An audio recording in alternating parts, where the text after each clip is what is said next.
안녕하십니까. SPM 리서치의 김영진입니다.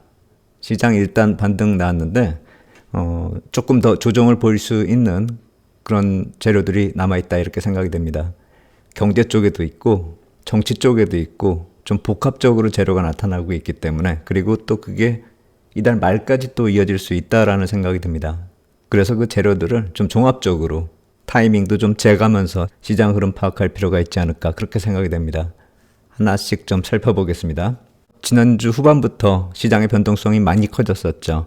미국 시장도 흔들리고 유럽 시장도 흔들리고 또 아시아 쪽은 좀 상대적으로 좀 강한 모습이 나타났었는데, 지금 헤지펀드가 포지션을 바꾸고 있다라고 합니다.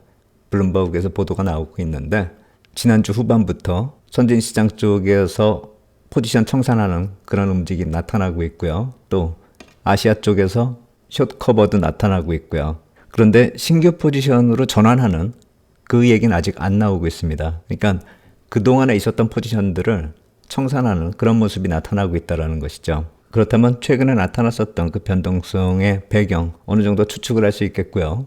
포지션이 어느 경제권으로 또 올라가는지 그걸 좀 살펴봐야 될 것 같은데, 이게 단순히 헤지펀드 쪽에서 롱 포지션이나 숏 포지션으로 끌고 가는 게 아니라 롱숏 포지션 펀드일 가능성이 크기 때문에, 그리고 실제로 그렇게 청산이 됐기 때문에 향후의 변동성뿐만이 아니라 또 시장의 차별화가 나타날 수 있다는 점 생각해 봐야 될 것 같습니다. 일단 최근의 변동성에 헤지펀드의 포지션 변화가 어느 정도 영향을 줬다, 그 점은 인식할 필요가 있어 보입니다.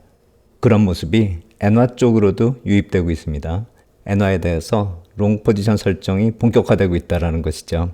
3월 이후에 나타났었던, 중간중간에 이렇게 나타났었던 모습이 있었는데 다시 또 그 모습이 재현되고 있다는 것입니다. 그리고 이번에는 장기화 될 수 있는 그 가능성을 쳐다보고 있는데, BOJ 통화정책 때문이죠. 그 얘기도 뒤에서 말씀드리도록 하겠고요. 이러한 경제 관련된 그런 이슈도 있지만 정치 관련된 이슈도 시장에 또 중요하게 영향을 미치고 있습니다. 지난 방송 때도 말씀드렸지만 미국 예산이요, 하원에서 통과돼서 상원으로 넘어갔다라는 그 소식이 우리 시간으로 어제 새벽 12일 새벽에 그 얘기가 들어왔죠. 그러면서 선물이 좀 뛰기 시작했고요. 물론 어제 경제지표 나온 거 있죠. CPI 지표요. 그게 중간에 변동성을 키웠다라고는 하는데, 시장의 배경으로 중요하게 작용되고 있는 건 이 의회 예산이 상원을 통과할 것인가, 저는 통과할 것이다 이렇게 생각이 되는데, 그때까지는 시장의 변동성을 계속 키운다 이렇게 봐야 되겠죠. 이번 주말입니다. 그리고 독일 쪽 얘기도 들어오고 있습니다. 헌법 개정해야 되잖아요. 돈 풀려면은. 그러려면 3월 25일에 개정안에 대해서 의회에서 3분의 2 동의가 필요하죠. 여기 이 녹색당의 위치가 또 중요해지고 있는 그 상황입니다. 그래서 이렇게 저렇게 타협을 하고 있는 중인데, 녹색당에서 원하는 걸 어느 정도 들어줘야 되는가. 신규로 돈을 풀 때 탄소 배출 뭐 이런 얘기 나올 거 아닙니까? 녹색당이 원하는 그런 방향에 대해서 어느 정도 양보를 하면서 타협을 할 수 있을지, 그거 역시 마찬가지로 미국의 예산 상원 통과하고 비슷하게 이쪽 역시 시장에 영향을 주고 있습니다. 독일 증시 최근에 좀 조정을 받았죠. 물론 신고가를 계속 내고 있었으니까 조정받는 모습이 그렇게 부담스럽다 이렇게 볼 수는 없겠는데, 배경에 이런 얘기, 그리고 일정상으로 25일 이것도 생각을 해봐야 될 테고요. ECB 통화정책 지나고 CPI 지표 나오고 다음 주에 FOMC 회의하고 BOJ 통화정책 회의가 있죠. 그 전후로 정치 일정이 중요하게 작용된다 이렇게 보시면 될 것 같아요. 미국 쪽이 이번 주말, 그리고 통화정책 회의 끝나고 그 다음 주에 독일 쪽, 유럽 쪽에서 중요한 이슈가 있다. 이런 식으로 좀 일정 정리하면 될 것 같아요. 이러한 헤지펀드 포함된 그런 경제 이슈하고 정치 이슈들이 복합적으로 작용되고 있기 때문에 이러한 점들을 하나하나 좀 분석해가면서 종합적으로 판단할 필요 있겠다 이런 생각이 듭니다. 재료 나올 때마다 또 말씀드리겠고요. 무역 적자, 유동성 관련돼서 한번 또 다른 시각으로 한번 생각을 해보겠습니다. 무역 적자가 꼭 나쁘다고만 볼 수 없다라는 것입니다. 제레미 시걸 교수도 그렇게 얘기를 했는데, 어차피 미국으로 돌아오는 글로벌 유동성이 되기 때문에 무역 적자를 꼭 나쁘다고만 볼 수는 없다라는 것입니다. 월스트리트저널의 제레미 시걸 교수가 기고한 그 의견에 의하면은 포인트는 이겁니다. 무역 적자가 만들어지는 그 모습이 미국에 꼭 악영향을 주는 것만은 아니다라는 것이죠. 미국 자본시장 쪽으로 돌아올 때, 그러니까 미국 주식이나 채권, 또는 다른 자산에 참여를 하기 위해서 돌아오는 그런 경우가 많기 때문에 만약에 무역 적자를 억제하기 위해서 관세 부과하고 해서 달러가 해외 쪽으로 나가지 않는다면, 나가는 양이 줄어든다면은 미국 자산에 대한 외국인 수요가 줄어든다라는 것이죠. 그렇게 되면 미국 주식이나 채권 쪽으로 악영향을 줄 수 있다라는 것이죠. 최근에 나타난 것처럼 주식이 빠지고 금리가 올라갈 수 있다. 이분 시각은 무역 적자에 대해서 단순히 무역 수지로 끝나는 그런 얘기가 아니라는 그 주장이고 상당히 설득력이 있죠. 저도 항상 생각하는 게 미국이 물건을 사줘서 달러가 나갔는데 그 달러 가지고 왜 미국 국채를 안 사느냐, 이렇게 따질 수 있는 것은 미국이 계속 무역 적자를 만들어 줬기 때문에 가능한 얘기죠. 만약에 무역 적자가 안 나고 달러를 유출시키지 않는다라고 한다면, 그렇다면 기축통화로서도 의미가 없는 것이고 미국 국채를 사주고 싶어도 사줄 수가 없는 것이죠. 없는 돈까지 끌어내서 차입을 해가지고 미국 국채를 살 그럴 상황은 아니니까요. 다른 나라들이. 이 얘기는 글로벌 유동성 차원에서 보면 상당히 설득력이 있는 얘기가 아닐까. 트럼프 대통령도 이건 좀 생각을 해봐야 되는 게 아닌가, 그런 생각이 듭니다. 물론 이미 생각을 하고 있는지는 모르겠는데 무역 적자 쉽게 단편적으로 볼 그럴 문제는 아니다, 이런 생각이 듭니다.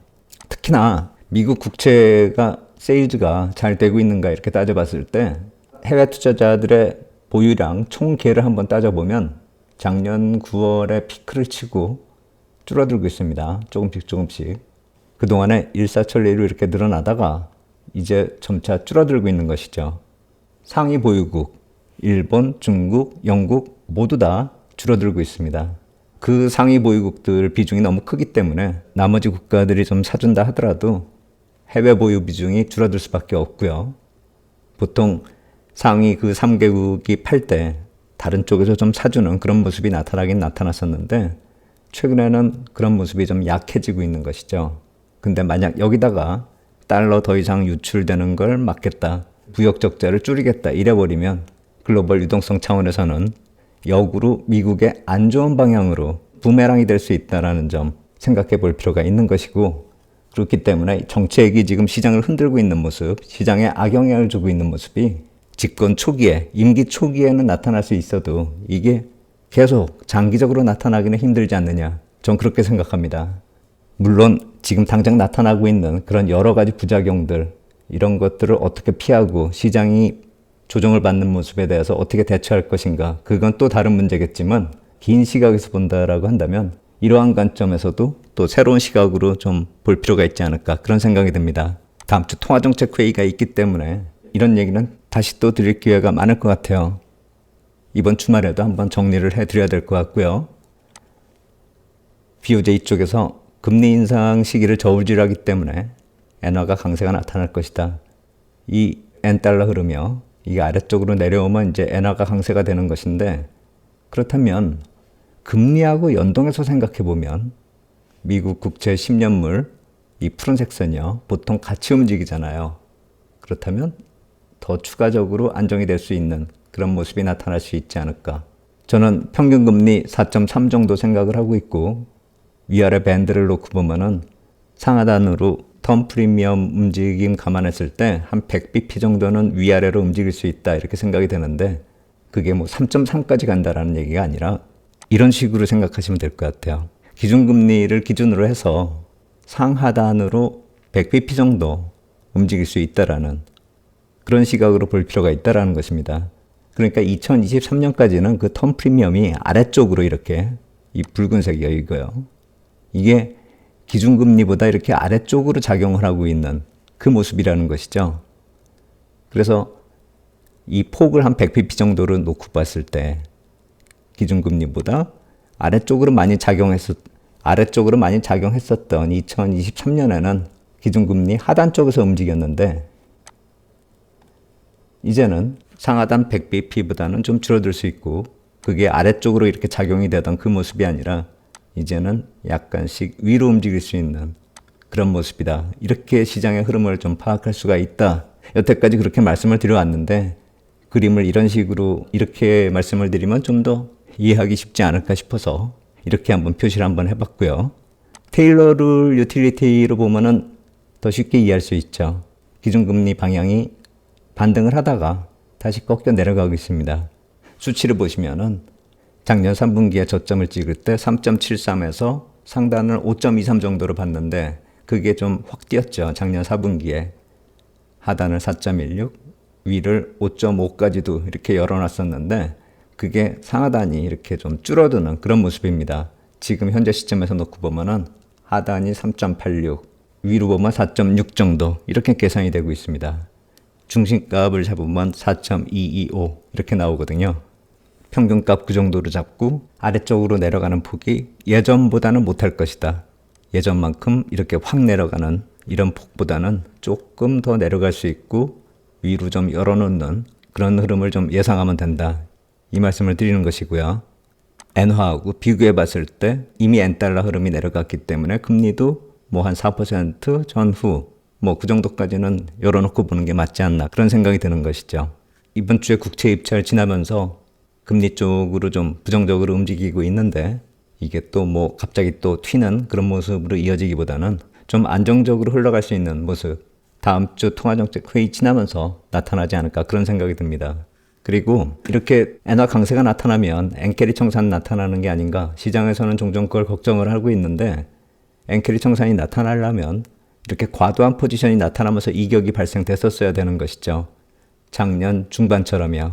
작년 중반에 이런 모습이 나타나면서 엔캐리 청산이 이렇게 확 쏠림 현상이 나타난 것이고요. 그런데 아까 초반에 말씀드렸듯이 이번에는 이러한 숏 포지션이 있는 게 아니라 N에 대해서 롱 포지션으로 진입하는 그런 경우가 많기 때문에 엔캐리 청산이 나타난다라기보다는 오히려 유동성 흐름이 강화될 수 있다는 점도 좀 생각을 해봐야 될 것입니다. 미리 반영이 됐기 때문에 그렇죠.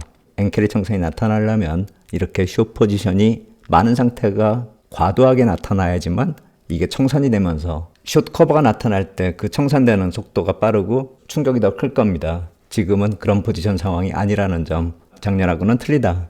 이 점을 보셔야 되는 것이죠. 이 관련된 얘기는 제가 주말에 조금 더 자세히 말씀드릴게요. 그리고 다음 주 통화정책 회의가 하나의 분기점이 될 수 있죠.